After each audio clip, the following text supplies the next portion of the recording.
आज 25/6/2025 की मुरली है। मीठे बाबा के मधुर महावाक्य हैं। बाबा ने कहा, मीठे बच्चे, बाप तुम्हें नई दुनिया के लिए राजयोग सिखला रहे हैं, इसलिए इस पुरानी दुनिया का विनाश भी जरूरी है। आज का प्रश्न है, मनुष्यों में कौन सी एक अच्छी आदत पड़ी हुई है लेकिन उससे भी प्राप्ति नहीं होती है? उत्तर है, मनुष्यों में भगवान को याद करने की जैसे आदत पड़ी हुई है। जब कोई बात होती है तो कह देते, हे भगवान। सामने शिवलिंग आ जाता है। जब देखते हैं कि बुलाते हैं कि हे भगवान, तो उनके सामने शिवलिंग आ जाता है। लेकिन बाबा ने कहा, यथार्थ रीत पहचान न होने के कारण प्राप्ति नहीं होती है। फिर कह देते, सुख दुख सब वही देता है। तुम बच्चे अभी ऐसे नहीं कहेंगे कि भगवान ये सुख दुख देते हैं। ओम शांति। बाप जिसको रास्ता कहा जाता है, किसका रास्ता है? नई दुनिया का रास्ता है। नई दुनिया को कहा जाता है स्वर्ग व सुखधाम। नाम कहते हैं परंतु समझते नहीं। नई दुनिया का नाम तो जानते हैं, वो सुखधाम है, लेकिन बाबा ने कहा जानते नहीं। श्री कृष्ण के मंदिर को भी सुखधाम कह देते हैं कि वहाँ जाते ही चित्त को बड़ा आराम मिलता है, चित्त को बड़ा चैन मिलता है। अब हो गया छोटा मंदिर। श्री कृष्ण तो विश्व का मालिक था। बेहद का मालिक को जैसे कि हद का मालिक बना देते। परमात्मा तो बेहद का मालिक है, लेकिन आज हम उसे हद का मालिक बना देते हैं।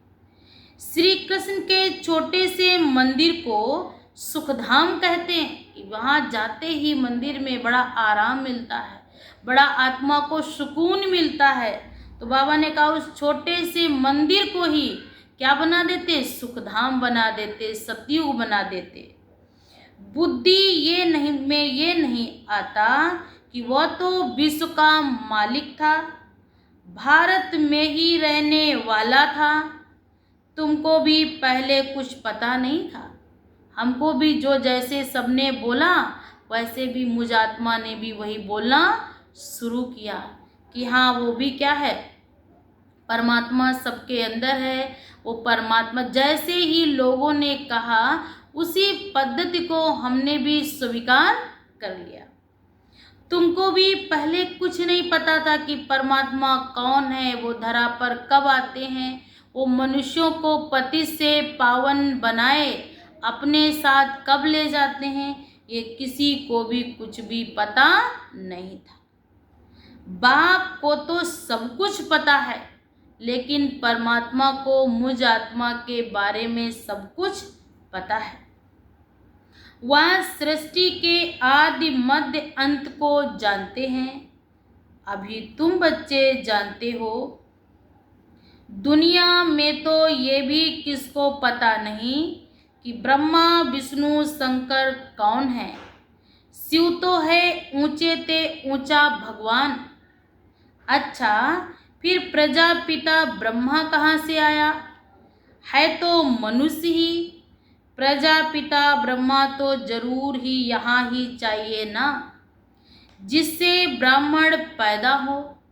प्रजापिता माना ही मुख से एडाप्ट करने वाला, जिसने सारी सृष्टि को रचा हो। तो कोख से तो इतने बच्चे जन्मे नहीं जाते। तो इसीलिए क्या कहते, ब्रह्मांड को संकल्प आया कि हम सृष्टि को रचे। तो कैसे रचा? ब्रह्मा मुख वंशावली, मुख से अडॉप्ट किया। मुख अर्थात बाबा ने कहा ज्ञान दिया। ज्ञान से बच्चों का क्या हुआ? जन्म हुआ। तो बाबा ने कहा तुम हो मुखवंशावली। अब तुम जानते हो कि कैसे ब्रह्मा को बाप ने अपना बनाकर मुखवंशावली बनाया, इनमें प्रवेश भी किया, फिर कहा कि ये हमारा बच्चा है। शिव बाबा ने ब्रह्मा के तन में प्रवेश किया और फिर कहा ये मेरा बच्चा है। इसीलिए ब्रह्मा को क्या कहते हैं, ये भाग्यशाली रथ है, क्योंकि भगवान ने इस रथ को चुना है। तुम जानते हो ब्रह्मा नाम कैसे पड़ा, कैसे पैदा हुआ, ये और कोई भी नहीं जानते। सिर्फ महिमा गाते हैं कि परमपिता परमात्मा ऊंचे ते ऊंच है, परंतु ये कोई की बुद्धि में नहीं आता कि ऊंचे ते ऊंच बाप है। ये तो कहते हैं कि वो ऊंचे ते ऊंच है, लेकिन ये नहीं किसी ने कहा वो मेरा ऊंचे ते ऊंच पिता भी है। हम सभी आत्माओं का वह पिता है, वह भी बिंदु रूप ही है। उनमें सृष्टि के आदि मध्य अंत का ज्ञान है। ये नॉलेज भी तुमको अभी मिलती है, पहले जरा भी ये ज्ञान नहीं था। मनुष्य सिर्फ कहते रहते हैं ब्रह्मा विष्णु शंकर, परंतु जानते कुछ भी नहीं है। तो उन्हों को ही समझाना है।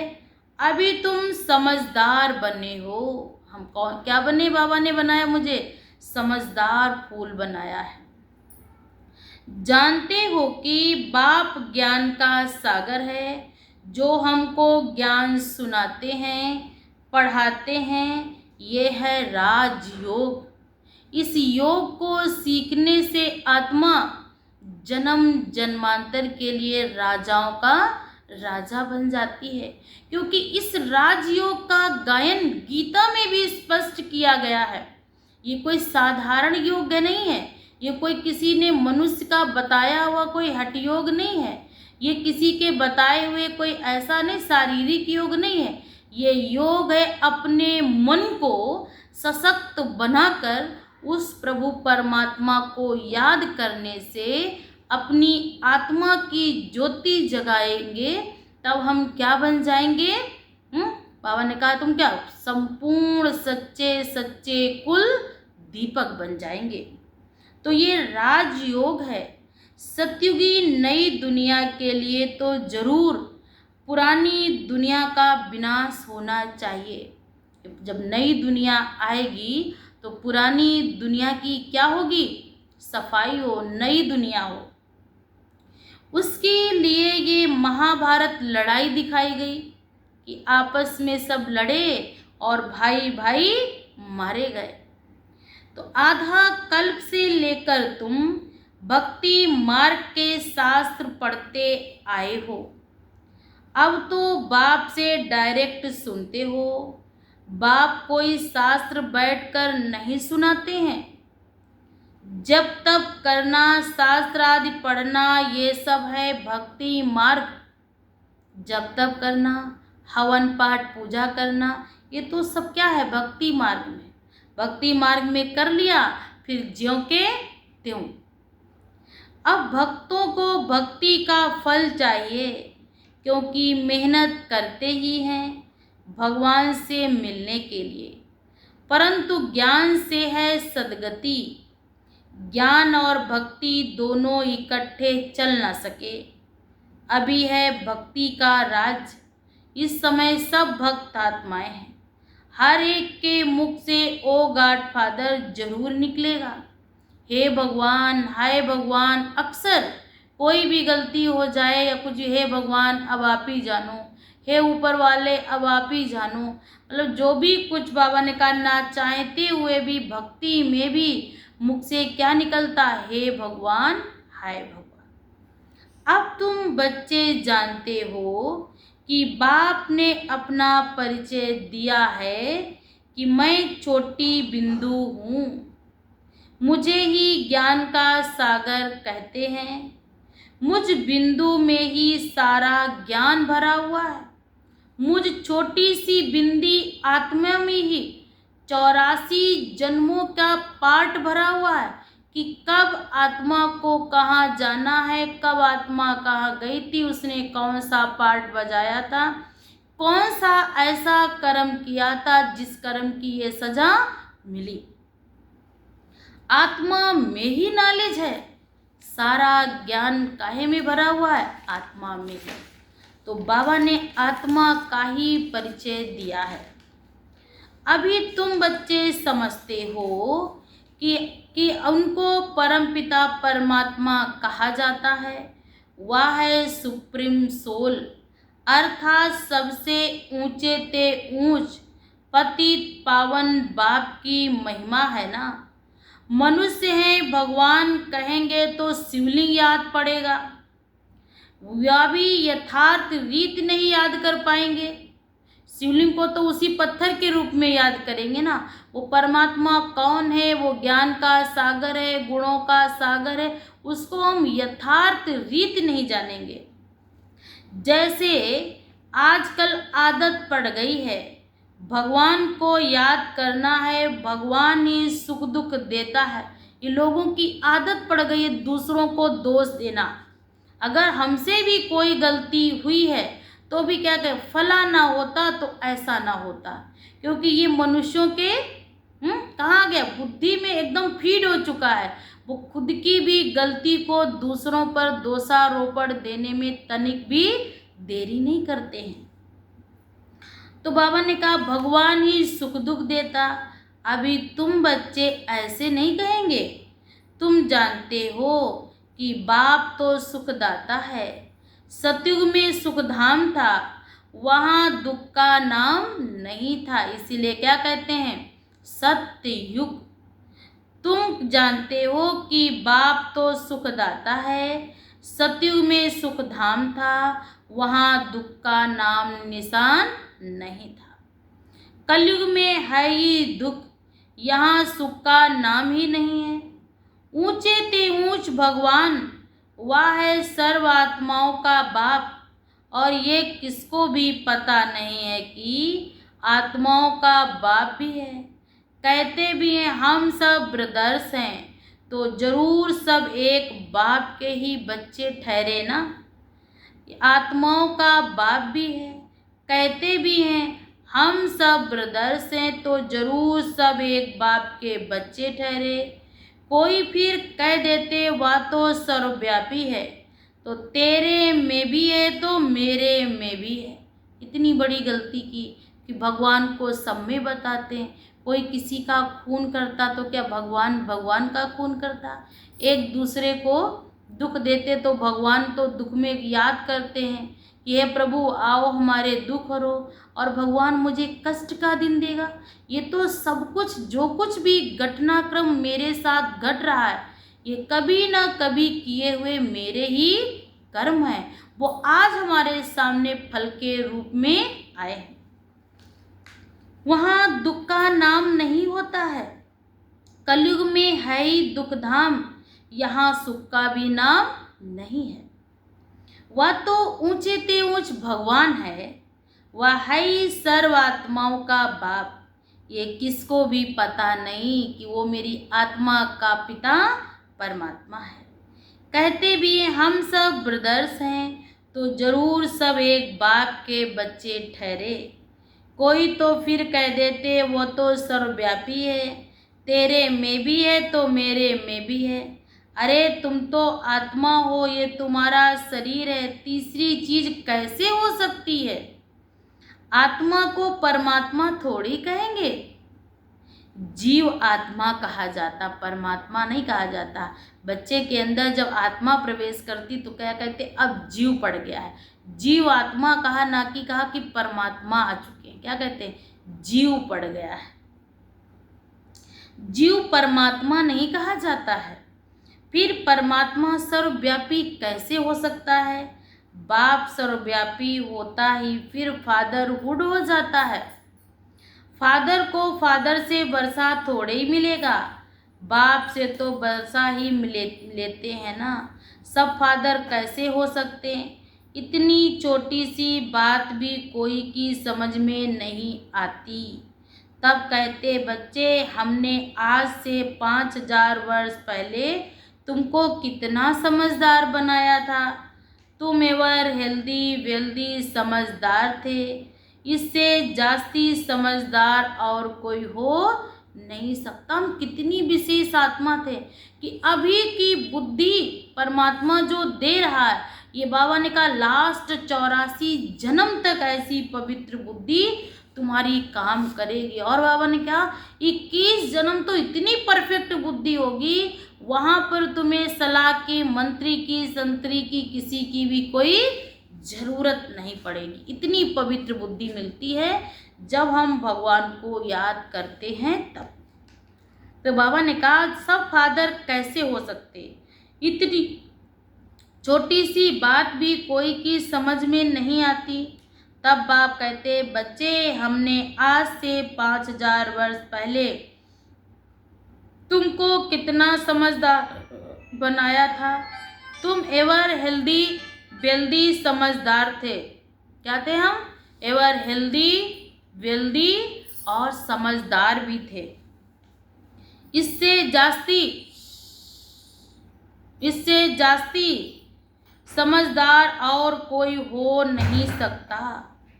तुमको अभी जो समझ मिलती है ये फिर वहाँ नहीं होगी। वहाँ ये थोड़े ही मालूम रहता है कि हम फिर गिरेंगे। भाई ये तो अब पता चलता है कि आत्मा कितनी ऊंच थी, श्रेष्ठ थी, हम क्या थे, आज धीरे धीरे जन्म लेते लेते क्या बन गए। वहाँ पे ये समझ नहीं होती है, ये मालूम भी नहीं होता है कि वहाँ इतना सुख होगा और यहाँ सुख देखने को भी नहीं है।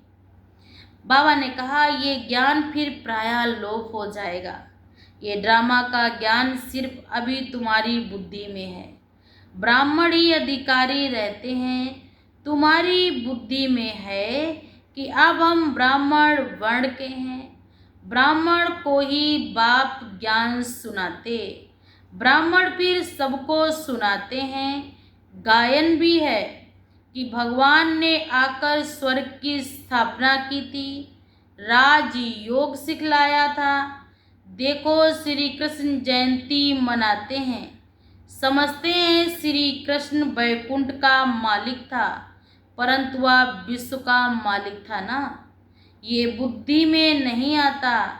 जब उनका राज्य था तो और कोई और धर्म दूसरा नहीं था, सिर्फ एक ही धर्म था। वो धर्म था आदि सनातन देवी देवता धर्म था, और धर्म तो प्रायः सब लोप हो गए थे।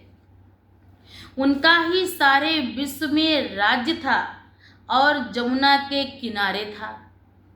हमारी भारत की राजधानी अभी भी दिल्ली है, और सतयुग में भी राजधानी कहाँ होगी?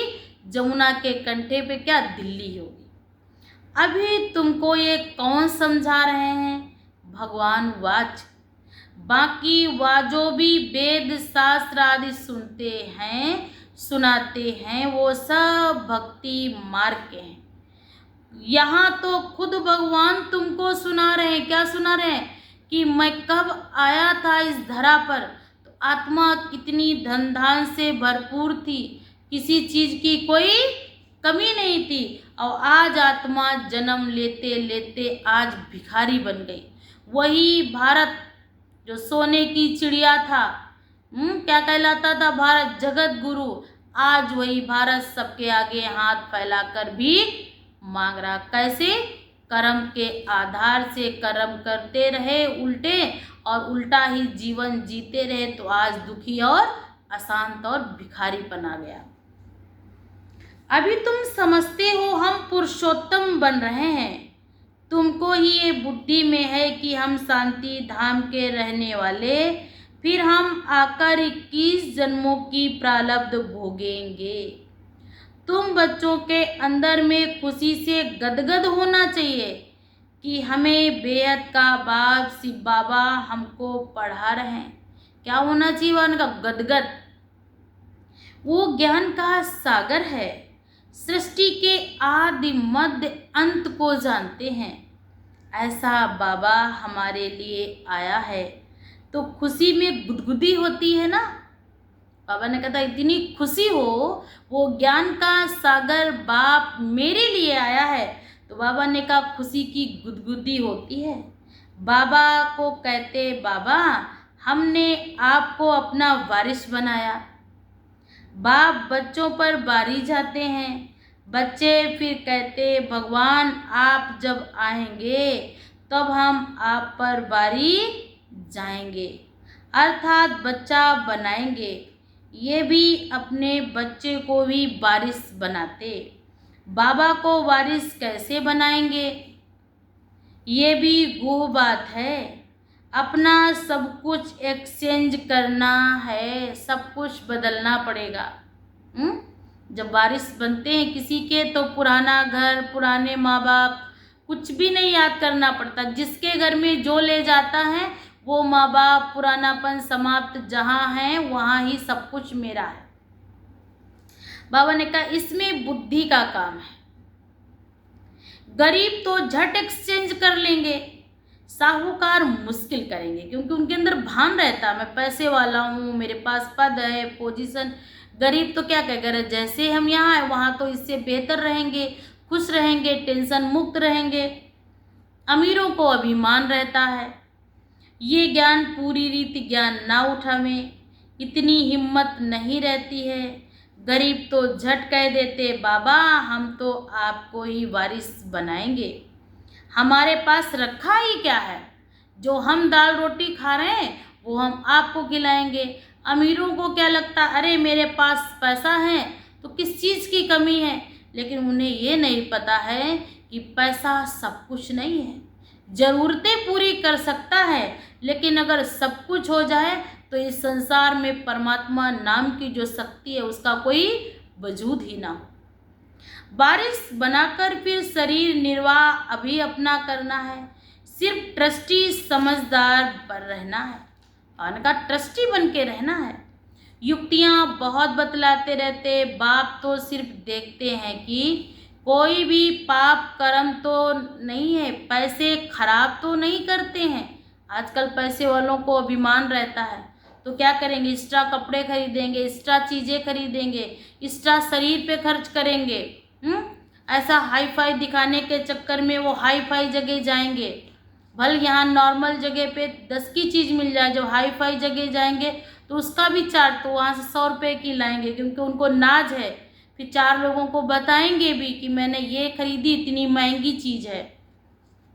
मनुष्यों को पूर्ण आत्मा बनाने में पैसा लगाते हैं। जो मनुष्य आत्मा वाकई में उन्हें ज्ञान है, समझ है, तो एक एक पाई वो बचत करके वो कैसे ईश्वर का कार्य हो, कैसे ईश्वर का कार्य संपन्न, उन्हें इस चीज़ का ख्याल रहता है। और जिनको अपने देहभान होता है उन्हें शरीर को, मकान को दिखाने के नाते, रिश्तेदारों को अपना ऊंचा दिखाने के चक्कर में उनका सारी बुद्धि उसी में लगी रहती। कपड़े अच्छे हों, कार बदल लो, लोग मुझे पहचान दें कि मैं बहुत पैसे वाला हूँ, क्योंकि उनकी बुद्धि छोटी हो चुकी है, उतनी में ही रह चुकी है कि ये पैसा है तो हम हैं। लेकिन उन्हें नहीं पता आपसे भी बेहतर इस संसार में आए और इस संसार से चले गए। लेकिन जिन्होंने अपना जीवन दूसरों के हित में लगाया वो आज भी ना होने के बावजूद भी वो आज हमारे साथ हैं। अभी बाप डायरेक्ट आए हैं। मनुष्य समझते हम जो करते उनका फल ईश्वर दूसरे जन्म में देते। कोई गरीब दुखी होते हैं तो समझेंगे कर्म ही ऐसा किया हुआ है, अच्छे कर्म किए तो सुखी हैं। बाप तुम बच्चों को कर्मों की गति पर समझाते हैं। रावण राज्य में तुम्हारे सब कर्म विकर्म ही हो जाते हैं। सतयुग और त्रेता में रावण ही नहीं, इसलिए वहाँ कोई विकर्म नहीं होता है। इस समय रावण राज्य चल रहा है, इस समय हम कर्म भी करते हैं तो भी क्या बन जाते हैं, विकर्म। और सतयुग में कोई भी कर्म करते वहाँ कर्म क्या बन जाते, अकर्म। यहाँ तो अच्छे कर्म करते उनका अल्पकाल के लिए सुख मिलता है, फिर भी कोई ना कोई रोग खिटपिट रहती है। कोई अच्छे कर्म किए तन से तो तन निरोगी मिला, पता लगे मानसिक स्थिति खराब है, पारिवारिक स्थिति खराब है, क्योंकि अल्पकाल का सुख है। अभी बाप कहते ये है रावण राज्य खत्म होना है, राम राज्य की स्थापना शिव बाबा करा रहे हैं। तुम जानते हो ये चक्र कैसे फिरता है, भारत ही फिर गरीब हो जाता है। भारत आज से 5000 वर्ष पहले स्वर्ग था, पैराडाइज था, सोने की चिड़िया था, इन लक्ष्मी नारायण का राज्य था, पहले गद्दी इनकी चली, इसीलिए क्या गाया जाता है, भारत के अंदर देवी देवताओं का गायन है। 33 करोड़ देवी देवता थे। श्री कृष्ण फिर प्रिंस स्वयंवर कर फिर राजा बन जाते, क्या बन जाते, श्री कृष्णा हरे गोविंदा मुरारी हे नाथ नारायण वासुदेवा। स्वयंवर के बाद यही क्या बन जाते, लक्ष्मी और नारायण।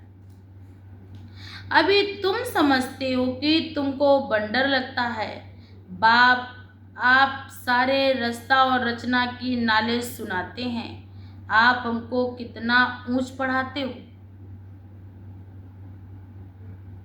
बलिहार जाऊं, हमको तो सिवाय एक बाप के और कोई को भी याद नहीं करना है। अंत तक पढ़ना है तो जरूर टीचर को याद करना है। स्कूल में टीचर को याद करते हैं ना, उन स्कूलों में तो कितने टीचर्स होते हैं, हर एक दर्जे का टीचर अलग अलग होता है, इंग्लिश का अलग, हिंदी का अलग, सोशलॉजी का अलग। तो यहाँ तो सबका टीचर एक है। शिव बाबा तो हर क्या है, चाहे बच्चा बूढ़ा जवान, वो सबका टीचर है। कितना लवली है, बाप लवली टीचर है ना। आगे भक्ति मार्ग में अंधश्रद्धा से याद करते थे, अभी तो बाप डायरेक्ट पढ़ाते हैं। तो कितनी खुशी होनी चाहिए, फिर भी कहते बाबा भूल जाते, पता नहीं हमारी बुद्धि आपको क्यों नहीं याद करती है। गाते भी हैं ईश्वर की गतमत ईश्वर ही जाने। बाबा आपकी गति और सदगति की मत तो बड़ी वंडरफुल है, ऐसे बाप को याद करना चाहिए। स्त्री अपने पति के गुण गाती है ना, बड़ा अच्छा है, ये उनकी प्रॉपर्टी है, अंदर में खुशी रहती है ना, लेकिन वह तो पतियों का पति है, बापों का बाप है, इससे उनको खुशी मिलती है ना।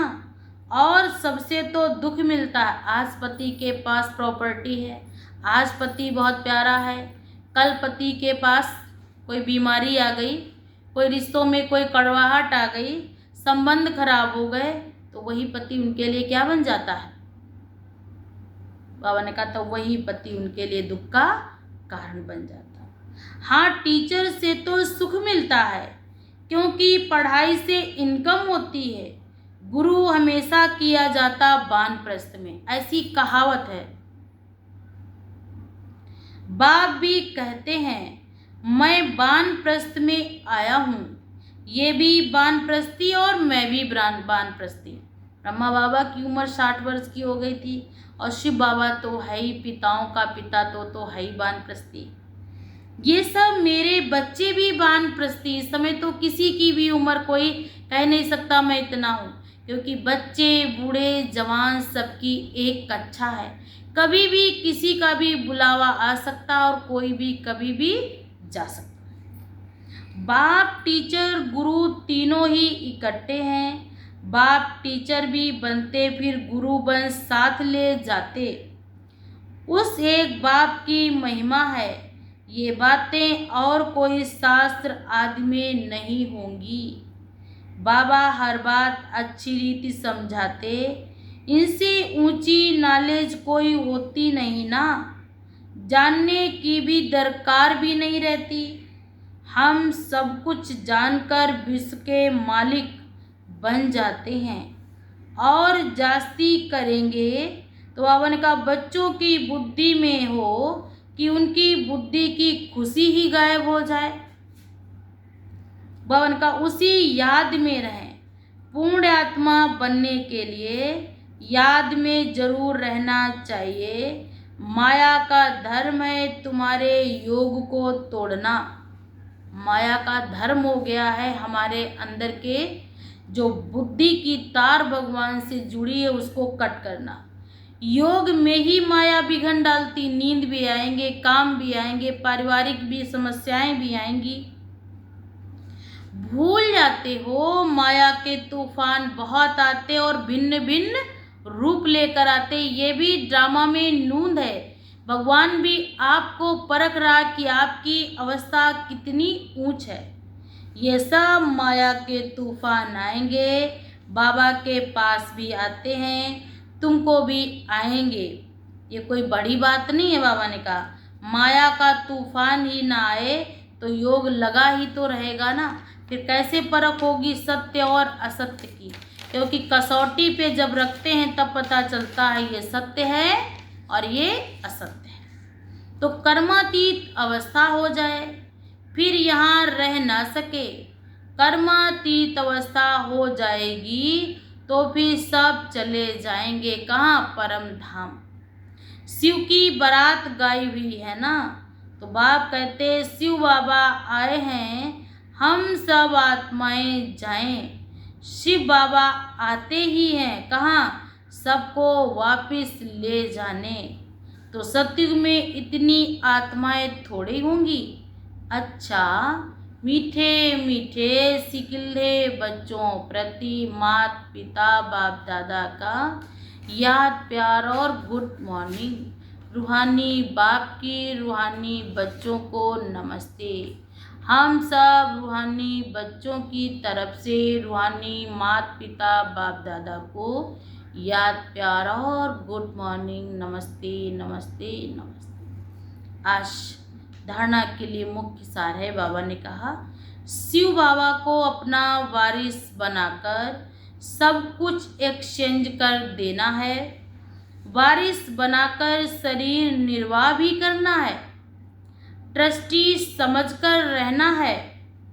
पैसे कोई भी पाप कर्म में नहीं लगाने चाहिए।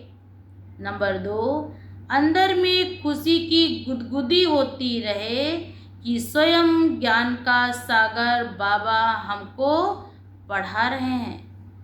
पूर्ण आत्मा बनने के लिए याद में रहना है, माया के तूफानों से डरना नहीं है। माया कितना भी प्रचंड रूप ले, लेकिन मुझे क्या नहीं करना, डरना नहीं है। आज का वरदान है सत्यता के आधार पर एक बाप को प्रत्यक्ष करने वाले निर्भय अथॉरिटी स्वरूप भव। आज का भावार्थ है सत्यता की प्रत्यक्षता का आधार बाप को प्रत्यक्ष करने के लिए निर्भय और अथॉरिटी बनकर बोलो। भगवान को अगर प्रत्यक्ष करना तो डर कर नहीं, क्योंकि बाबा ने कहा कोई गलत नहीं कर रहे हैं। शेर शेरनियाँ क्या करते, दहाड़ करते हैं। तो भगवान के बच्चे आप वीर और वीरनियाँ हो। तो बाबा ने कहा संकोच से नहीं बोलो। जब अनेक मत वाले सिर्फ एक बात को मान लेते कि हम सबका बाप एक है और वही अब सब कार्य कर रहे हैं, तो हम सब एक की संतान है ना, और एक ही यथार्थ है। तो विजय का झंडा लहराया जाएगा। इसी संकल्प से मुक्ति धाम में जाएंगे और फिर जब अपना अपना पार्ट बजाने आएंगे तो पहले यही संस्कार इमर्ज होंगे कि गॉड इज वन। फिर यही गोल्डन एज की स्मृति रहेगी कि हमारा बाप एक ही है, वो है परमपिता परमात्मा। आज का स्लोगन है सहन करना ही स्वयं की शक्ति को प्रत्यक्ष करना है। सहन करना कोई कमजोरी नहीं। लौकिक में लोग कहते आप सहन करते हो, आप कमजोर हो, लोग आपको समझे। बाबा ने कहा सहन करना ही स्वयं की शक्ति को प्रत्यक्ष करना। लौकिक दुनिया में भी कहते क्षमा वीरस्य भूषणम, क्षमा वीरों का आभूषण है। अव्यक्त इशारे आत्मिक स्थिति में रहने का अभ्यास करो और अंतर्मुखी बनो। आज का भावार्थ है, जैसे ये देह स्पष्ट दिखाई देती है वैसे अपनी आत्मा का स्वरूप भी स्पष्ट दिखाई दे, अर्थात अनुभव में आए। मस्तक अर्थात बुद्धि की स्मृति व दृष्टि के सिवाय आत्मिक स्वरूप में कुछ भी दिखाई ना दे। तो बाबा ने कहा स्मृति में ना आए, ऐसे निरंतर तपस्वी बनो, तब हर आत्मा के प्रति कल्याण व शुभ, बाबा ने कहा, संकल्प उत्पन्न होगा। भल कोई अपने संस्कार स्वभाव के वश आपके पुरुषार्थ में परीक्षा के निमित्त तो बनेगा, लेकिन बाबा ने कहा बना हुआ हो उसके प्रति सदा कल्याण की भावना हो। कोई ने मेरे साथ गलत किया और भगवान उसका अच्छा भी कर रहा तो भी मेरी उसके प्रति बहुत अच्छी भावना हो, क्योंकि यहाँ संसार में धन का खेल नहीं है, भाव और भावना का ही खेल है। क्योंकि भगवान मेरी भाव और श्रेष्ठ भावना को ही देखकर उसने मुझे अपना बनाया है, तो मुझे अंश मात्र भी अपनी भावना खराब नहीं करनी है। श्रेष्ठ संकल्पों से यही संकल्प करो सबका भला हो और सब सुख पाएं, क्योंकि संसार की आत्माएं इस समय बाबा ने कहा कोई उनके अंदर बल नहीं है कि जो आप कहें और वो आपकी बात को समझें। इसलिए बाबा ने कहा भाव और भावनाओं को श्रेष्ठ बनाए रहो, क्योंकि श्रेष्ठ संकल्प और शुभ संकल्प, भगवान को भी यही भोजन पसंद है, श्रेष्ठ संकल्पों का और शुभ संकल्पों का। अच्छा, ओम शांति।